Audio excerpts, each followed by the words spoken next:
Hello, good morning everyone. So, in the last video we are discussing about the epithelial tissue and this is the 12th part of our video. So, in epithelial tissue I have told you that epithelial tissue are of 5 types. That is, the first one is squamous epithelial, which we have done in the previous video. Then the next one is cuboidal epithelial,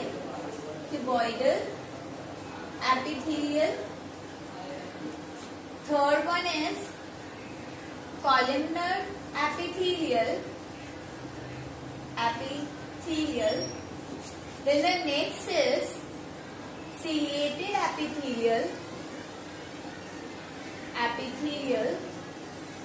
and then glandular epithelial.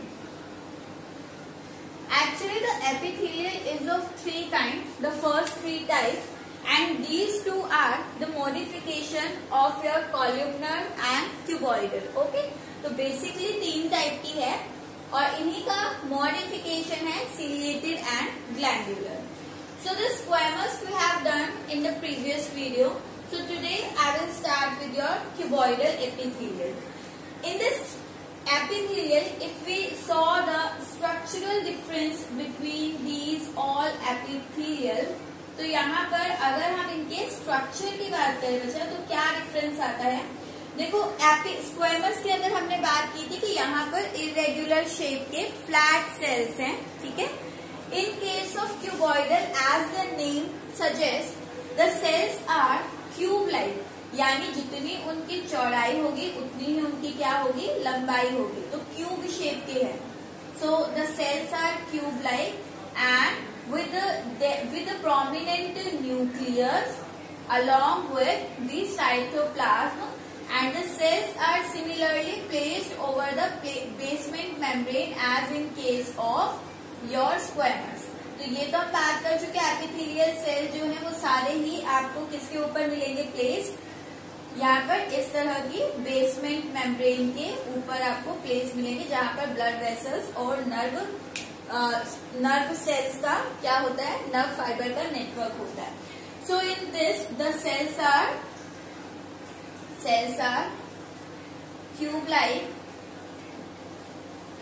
And same in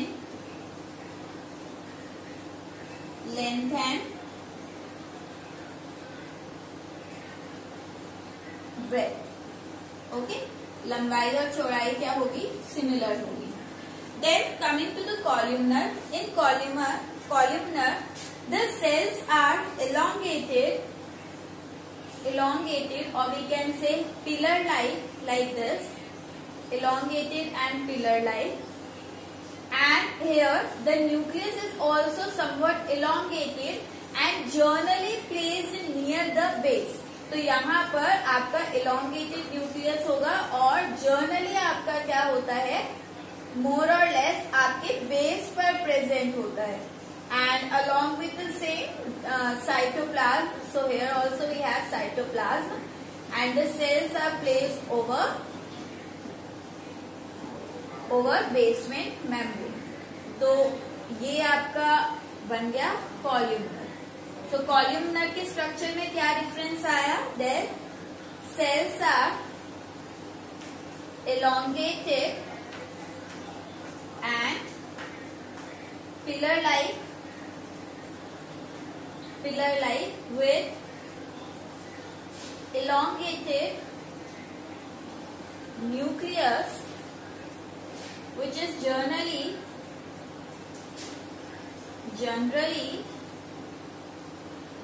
placed at base, जो कि generally आपका क्या होगा, placed होगा base पर. Now the next one, ciliated की अगर हम बात करें तो सीलिएटेड आपका मॉडिफाइड क्यूबॉइडल भी हो सकते हैं, कॉल्यूमनर भी हो सकते हैं. So they may be cuboidal, I am drawing it short, और they may be your columnar, कोई भी हो सकते हैं. इनमें मेन पॉइंट क्या आता है बच्चा, सेम दोनों ही क्या होंगे, बेसमेंट मेम्ब्रेन पर प्लेस होंगे। एंड द डिफरेंस इज कि यहाँ पर आपका जो फ्री सरफेस होता है सेल का, फ्री सरफेस यानी बेस पे तो यहाँ पर मेम्ब्रेन है, कनेक्टिव टिश्यू है, तो फ्री सरफेस क्या हुआ, अपर साइड। तो इस फ्री सरफेस पर आपके जो है fine cytoplasmic thread like structure present होते हैं विच इज कॉल्ड सीलिया।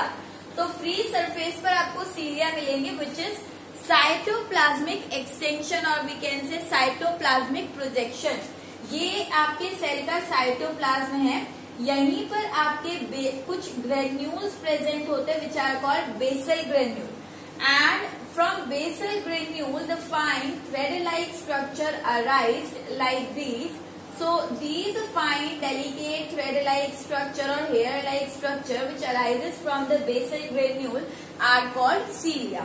So यहाँ पर आपका cells are or we can say modified cuboidal and columnar cells. Modified, they are modified cuboidal or columnar cells having cilia at free surface। Free surface पे क्या होगा, सीलिया होगा। और ये सीलिया अराइज कहाँ से होगा, तो हम लेबल कर लेते हैं this is the cilia, these are basal granules जो कि साइटोप्लाज्म में प्रेजेंट है और इन्हीं बेसल ग्रेन्यूल से आपका सीलिया जो है वो अराइज होता है। So the structure is like this. Now the last one, glandular. Glandular are modification of cuboidal epithelium। तो ग्लैंडुलर का अगर हम स्ट्रक्चर देखें तो क्यूबॉइडल, ये सॉरी कॉल्यूमनर एपिथेलियल, कॉल्यूमनर ये आपका कॉल्यूमनर सेल है और इसी में आपके कुछ सेल्स जो होते हैं वो मॉडिफाइड होते हैं and they have certain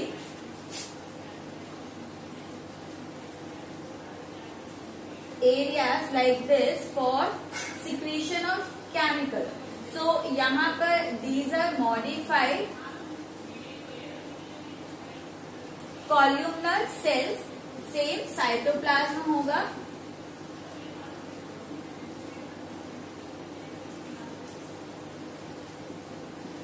and here the basal membrane is present। इन सेल्स के अंदर आपके कुछ पाउचेस होते हैं जहां पर सेल्स की सिक्रीशन होती है। These secretion it may be mucus और सर्टेन केमिकल्स। तो क्योंकि ये केमिकल्स आपका सिक्रीट करते हैं इसलिए हम इनको देते हैं टर्म ग्लैंडुलर। ग्लैंडुलर होता है वो सेल्स जहां से आपका कुछ सिक्रीशन हो रहा है, ग्लैंड्स प्रेजेंट है और ये ग्लैंड्स आपका सिक्रीशन कर रही है। ठीक है, तो अगर हमें बात करनी है ग्लैंडुलर की तो glandular are what, they are modified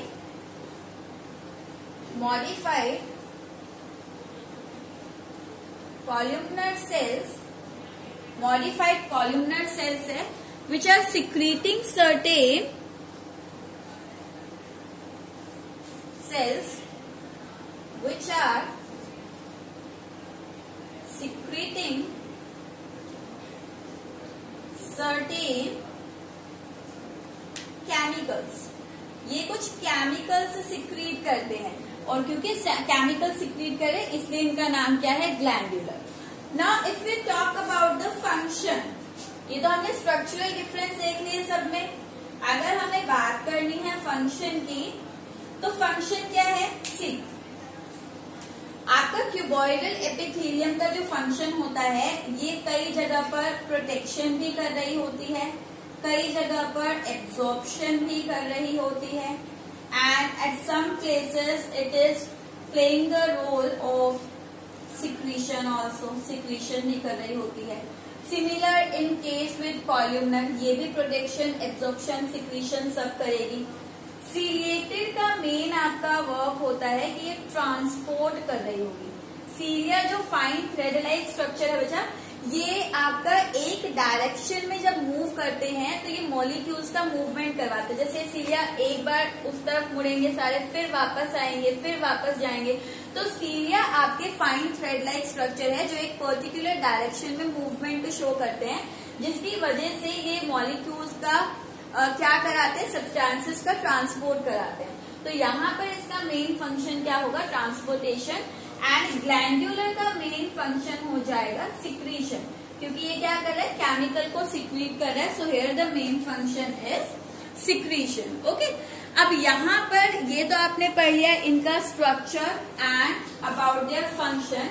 now coming to the point कि ये आपकी प्रेजेंट कहाँ है। So I am rubbing this all and हम बात करेंगे अब इनकी पोजीशन की।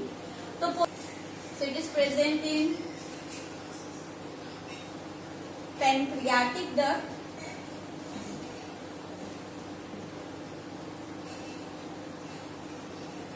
sweat gland, salivary gland. It is salivary gland is present in your mouth and it is secreting the saliva. Sweat gland is present in your complete skin and it is secreting your sweat. And this pancreatic duct is present in a organ called pancreas, which is also acting as a gland, which is a part of your digestive system. तो pancreatic duct में, sweat gland में, salivary gland में, and along with this ये आपका present होगा कहाँ पर, salivary duct में। salivary duct और gland is almost the same thing, so it is also present in salivary duct. Coming to the next one, that is columnar epithelial. So it is present in